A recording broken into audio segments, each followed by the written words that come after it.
Assalamualaikum warahmatullahi wabarakatuh.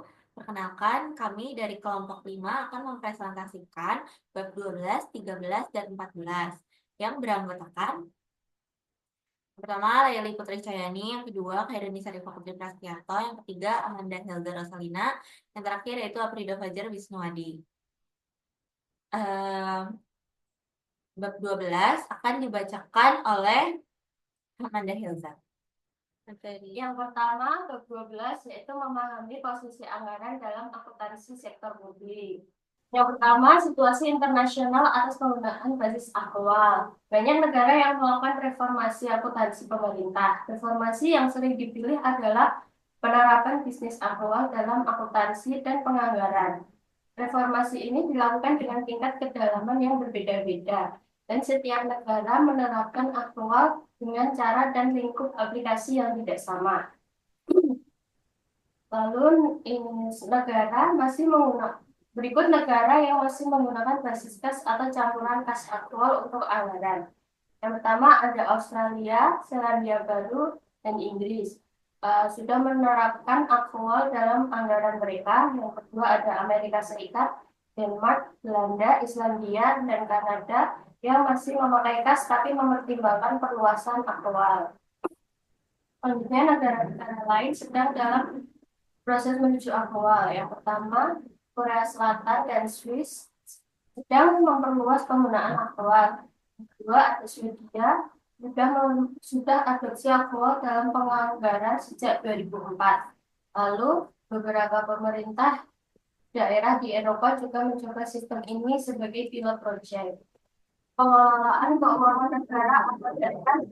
Ya, Indonesia memulai transformasi besar pengelolaan keuangan negara sejak 2003 sampai 2004. Ditandai dengan lahirnya 3 paket Undang-Undang Keuangan Negara. Yang pertama, Undang-Undang Nomor 17 Tahun 2003 yang berisi keuangan negara. Lalu yang kedua, Undang-Undang Nomor 2 Tahun 2004 Perbendaharaan Negara.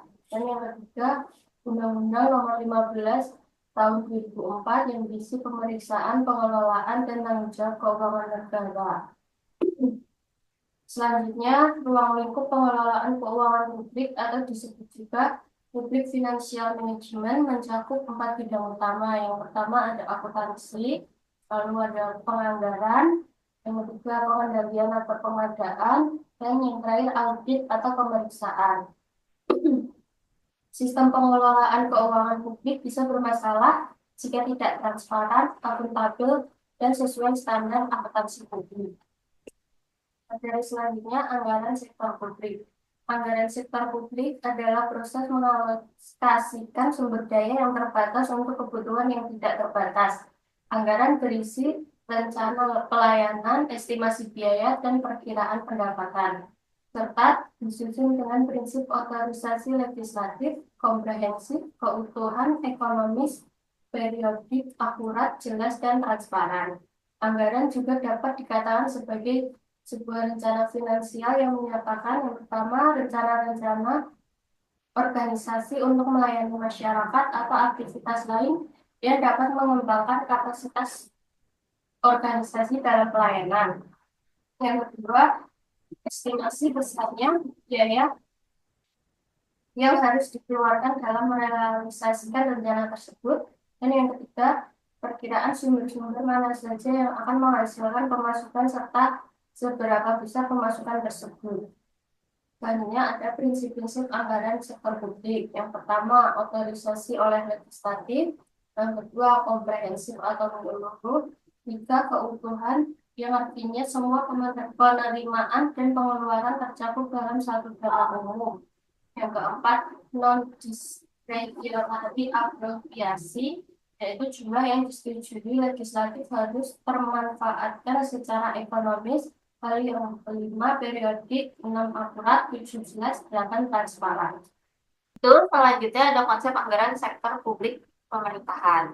Anggaran adalah estimasi kinerja dalam ukuran finansial, sedangkan penganggaran adalah proses penyusunannya. Dalam sektor publik, penganggaran ini bersifat kompleks dan syarat muatan politik karena menentukan alokasi dana untuk setiap program. Anggaran ini menjadi penerjemahan dari strategi dan rencana strategis. sehingga jika tidak efektif akan menggagalkan pencapaian tujuan. Anggaran sektor publik harus mencakup perencanaan, pengendalian, dan akuntabilitas, serta diawasi mulai dari tahap penyusunan hingga pelaporan oleh lembaga pengawas khusus. Anggaran ini penting karena yang pertama menjadi alat pemerintahan untuk mengarahkan pembangunan dan meningkatkan kualitas hidup. Yang kedua, membantu menentukan pilihan terbaik di tengah keterbatasan sumber daya. Yang terakhir yaitu instrumen akuntabilitas pemerintahan kepada masyarakat. Pemerintahan merupakan organisasi sektor publik dengan ruang lingkup terluas sehingga praktek akuntansinya sangat dipengaruhi oleh aktivitas perencanaan dan penganggaran. Anggaran yang disusun melalui sistem penganggaran publik harus transparan dan akuntabel karena menjadi informasi publik.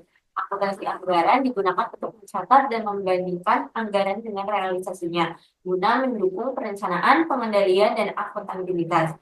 Meski dianggap kompleks dan berbeda dari akuntansi keuangan, akuntansi anggaran ini tetap menjadi bagian penting dari akuntansi sektor publik karena anggaran adalah objek utama.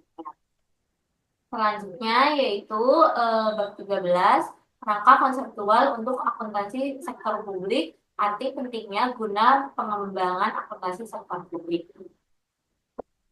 Materi yang pertama itu pendahuluan. Indonesia memperbaiki pengelolaan keuangan negara untuk meningkatkan transparansi dan laporan keuangan pemerintahan yang wajib dipublikasi sebagai barang publik. Kerangka konseptual SAP menjadi pedoman penting karena membantu entitas pemerintahan menyusun laporan keuangan dengan benar dan mencegah kesalahan akibat kurangnya pemahaman. Selanjutnya yaitu kerangka konseptual sebagai acuan pengembangan akuntansi sektor publik. Akuntansi sektor publik dibuat khusus karena karakteristik pemerintahan berbeda dengan sektor bisnis, terutama terkait struktur pemerintahan, otonomi daerah, proses politik, serta hubungan pajak dan pelayanan publik. Kerangka konseptual SAP menjelaskan ruang lingkup dan perbedaan antara entitas pelaporan dan entitas akuntansi, sehingga membantu menjelaskan perbedaan ketentuan antara PSAP 1 dan PSAP 4. Kerangka konseptual juga menjadi dasar penyusunan SAP serta penyelesaian masalah akuntansi yang belum diatur. Selain itu, kerangka ini menekankan pentingnya keseragaman atau uniformity dan keterbandingan comparability laporan keuangan pemerintahan yang mendorong perlunya standar lebih rinci untuk beberapa laporan seperti laporan perubahan FAL dan laporan perubahan ekuivalen. Kerangka konseptual perlu diperbaiki terutama dalam metode pengukuran karena nilai historis memiliki kelemahan saat inflasi. Kerangka ini juga menjadi dasar penilaian kualitas laporan keuangan, yaitu relevan, andal, dapat dibandingkan, dan dapat dipahami, serta berfungsi mendukung akuntabilitas dan transparansi. Isu pengembangan kerangka konseptual juga terjadi di negara lain seperti Selandia Baru. Selain itu, penerapan akuntansi akrual di sektor publik yang telah diterapkan di beberapa negara menunjukkan bahwa akrual membawa dampak besar pada reformasi pengelolaan keuangan, namun masih menimbulkan tantangan termasuk di Indonesia. Terdapat ketidaksesuaian antara UU 17 tahun 2003 yang menggunakan basis kas untuk pendapatan negara dan kerangka konseptual SAP yang mengenal pendapatan kas atau LRA dan akrual atau LO. Ketidakharmonisan ini menimbulkan masalah pengakuan pendapatan. Secara internasional, reformasi menuju akuntansi akrual ini memang menantang. Di Indonesia, penerapan SAP akrual sejak 2010 membuat beban penyusunan laporan semakin berat, sementara kualitas laporan keuangan banyak di daerah masih rendah karena kerangka konseptual SAP menjadi pedoman penting untuk menjaga konsistensi dan kualitas laporan penting. Kesimpulan dari bab 13 ini yaitu yang pertama, kerangka konseptual akuntansi sektor publik perlu dibuat secara khusus mengingat adanya perbedaan karakteristik antara sektor publik dan sektor bisnis. Yang kedua yaitu kerangka konseptual perlu mengembangkan masalah pengukuran. Yang ketiga yaitu penggeseran menuju akuntansi akrual masih menjadi perdebatan dan literatur akuntansi sektor publik. Dan yang terakhir yaitu kerangka konseptual dibuat bukan semata-mata sebagai acuan dalam penyusunan standar akuntansi, tetapi juga mengakomodasi kebutuhan akan pengendalian dalam mewujudkan transparansi dan akuntabilitas pada laporan keuangan. Perkenalkan, nama saya Prido Pasrismadi dengan NIM B200240398.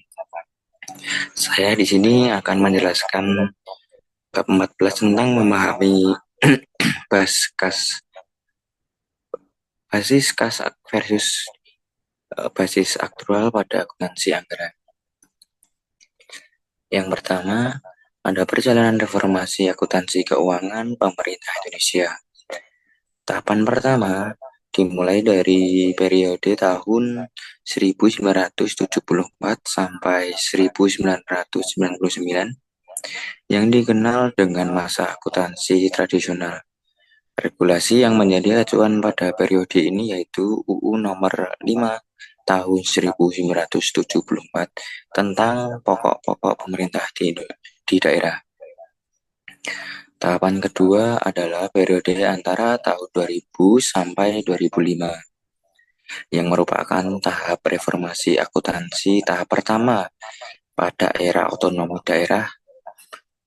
Pada periode ini acuannya adalah UU Nomor 22 Tahun 1099 dan UU Nomor 25 tahun ini. Regulasi yang menjadi 1999 yang menjadi tonggak otonomi daerah. Yang ketiga adalah tahapan reformasi akuntansi tahap lanjutan yang dimulai pada tahun 2005 sampai 2010. Pada periode ketiga ini, regulasi yang menjadi acuan adalah PP nomor 24 tahun 2005 dan PP nomor 58 tahun 2005 yang merupakan penjabaran dari pakar Undang-Undang Pengelolaan Keuangan Negara.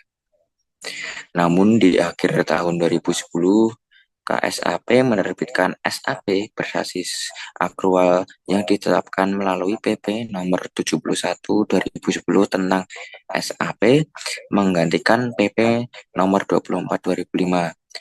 Dengan terbitnya PP nomor 71 tahun 2010 ini merupakan titik awal dimulainya tahapan baru atau tahap keempat dari reformasi perjalanan keuangan pemerintah Indonesia, yaitu tahapan penerapan akuntansi pemerintah berbasis akrual. Selanjutnya ada konsep dan implementasinya dalam akuntansi anggaran. Sistem akuntansi kas. Sistem akuntansi kas mencatat pendapatan dan beban hanya saat kas diterima atau dibayarkan, sehingga fokus pada aliran kas akrual tanpa mempertimbangkan transaksi yang tertunda. Metode ini sederhana dan langsung, cocok untuk entitas dan transaksi tunai, tetapi dapat menyebabkan pengakuan pendapatan dan beban tersebut tersebar di berbagai periode berdasarkan waktu pembayaran. Yang kedua ada sistem akuntansi aktual, itu mencatat pendapatan saat diperoleh meskipun kas belum diterima dan beban saat terjadi meskipun belum dibayarkan. Memberikan gambaran lengkap tentang posisi keuangan. Pendekatan ini mengikuti prinsip matching, menghubungkan pendapatan dengan biaya terkait dengan periode yang sama, serta mencakup aset, kewajiban, dan ekuitas tanpa bergantung pada kas. Selanjutnya, ada perkembangan akuntansi basis akrual di berbagai negara. Dorongan kuat dari lembaga internasional seperti IMF dan Bank Dunia sangat mempengaruhi dalam mendorong penerapan akuntansi berbasis akrual di sektor publik. IMF khususnya melalui publikasinya Government Financial Statement Manual (GOV) mendukung penggunaan basis aktual dalam pelaporan keuangan pemerintah dengan memberikan kerangka kerja yang sistematis dan dan mendukung peningkatan kualitas sistem fiskal secara global. Manual ini menyediakan cara pencatatan yang mencakup pendapatan dan belanja pemerintah dan basis aktual yang memungkinkan pencatatan transaksi dan saldo aset liabilitas secara lengkap dan digunakan dengan berbagai negara untuk memperkuat analisis fiskal mereka. Selain IMF, OECD juga aktif mendorong penggunaan akuntansi aktual dengan publikasi dan artikel membahas praktik terbaik dalam penganggaran dan pelaporan berbasis aktual. Namun, penerapan akuntansi aktual di berbagai negara menunjukkan hasil yang berbeda dengan berbagai negara, seperti Selandia Baru sebagai pelopor sukses penuh. Sementara negara lain seperti Australia mengalami kekecewaan karena manfaat penerapan aktual tidak sebanding dengan kerja keras yang diperlukan. Peralihan ini juga berjalan seperti tahapan di Eropa dengan berbagai tingkat keberhasilan di tingkat nasional dan lokal. Pro kontra mengadopsi akuntansi dalam sektor publik. Yang pertama, manfaat akrual. Informasi lebih akurat dan akuntabilitas meningkat. Gambaran keuangannya real. Akrual ini membuat laporan pemerintah lebih transparan karena mencatat semua kewajiban dan pendapatan pada saat kejadian, bukan saat menunggu kas tersebut keluar ataupun masuk. Kemudian yang kedua, terdapat pro, yaitu transaksi meningkat dan mendukung keputusan selaras dengan praktik swasta. Dan informasi juga lebih akurat dan mencerminkan kondisi keuangan sebenarnya. Kemudian membantu proses pengambilan keputusan, lebih selaras dengan praktik sektor swasta. Kemudian terdapat kontra, yaitu kompleks dan membutuhkan sumber daya manusia dan sistem, dan juga risiko manipulasi. Kontra ini, lingkungan sektor publiknya berbeda dari sektor swasta dan memiliki kompleksitas yang tinggi dan membutuhkan sumber daya manusia. Risiko manipulasi laporan juga tetap ada. Walaupun akrual itu lebih baik secara teori, implementasinya sulit karena karakter sektor publik penuh juga dengan ketidakpastian dan juga aturan politik. Kemudian kritik Wine, yaitu standar swasta tidak terlalu cocok dan memiliki tujuan yang berbeda dari profit dan pelayanannya. Sektor publik memiliki tujuan yang berbeda sehingga tidak bisa 100% meniru dari swasta. Akuntabilitas, yaitu swasta, investor, dan publik, masyarakat, dan DPR. Perbedaan akuntabilitas ini, sektor swasta ke investor dan fokus pada laba dan rugi, kemudian kalau sektor publik kepada publik dan lembaga dan tidak memikirkan kepada profit, dan lebih fokus kepada pertanggungjawaban dan politik. Kemudian terdapat tantangan penilaian aset sulit, infrastruktur yang kompleks, dan juga pengalaman internasional. Tantangan implementasi akrual di pemerintahan ini juga butuh estimasi nilai aset dan kewajiban yang tidak mudah dihitung. Perlu pencatatan heritage, aset, jalan, atau infrastruktur lainnya, pengalaman di banyak negara, dan menunjukkan implementasi yang penuh sulit dilakukan. Kemudian, sistem Indonesia LRA tetap berbasis kas, laporan lain akrual. Karena sistem pelaporan ini adalah laporan keuangan berbasis akrual, tetapi di LRA tetap berbasis kas karena Indonesia menerapkan basis akrual modifikasian atau tidak semua transaksi ini dicatat secara akrual secara menyeluruh. Laporan anggaran tetap menggunakan kas. Kemudian terdapat kendala implementasi. Yang pertama, kurangnya sumber daya manusia yang kompeten di pemerintahan dan pemeriksa keuangan. Kemudian standar yang masih berkembang, BPK belum menilai secara konsisten. Kemudian sistem informasi yang belum memadai. Kemudian anggaran yang berbasis kas sulit dipadukan dengan akrual. Dan yang kelima, komitmen politik dan waktu implementasi yang panjang. Juga terdapat syarat implementasi akrual, yaitu pemerintah harus mengakui dan mencatat anggaran dan realisasi berbasis akrual. Kemudian lingkungan keuangan yang harus stabil. Tidak semua pemerintah daerah siap dan menyebabkan penerapan akrual ini masih penuh yang masih terbatas. Kemudian mengapa sistem akrual ini sulit diterapkan? Karena menurut Blondal tahun 2003 tujuan akuntansi publik berbeda dengan swasta, dan yang kedua kompleksitas dan biaya implementasinya juga memiliki biaya yang sangat besar. Mungkin sekian yang dapat kami sampaikan, kurang lebihnya mohon maaf. Wassalamualaikum warahmatullahi wabarakatuh.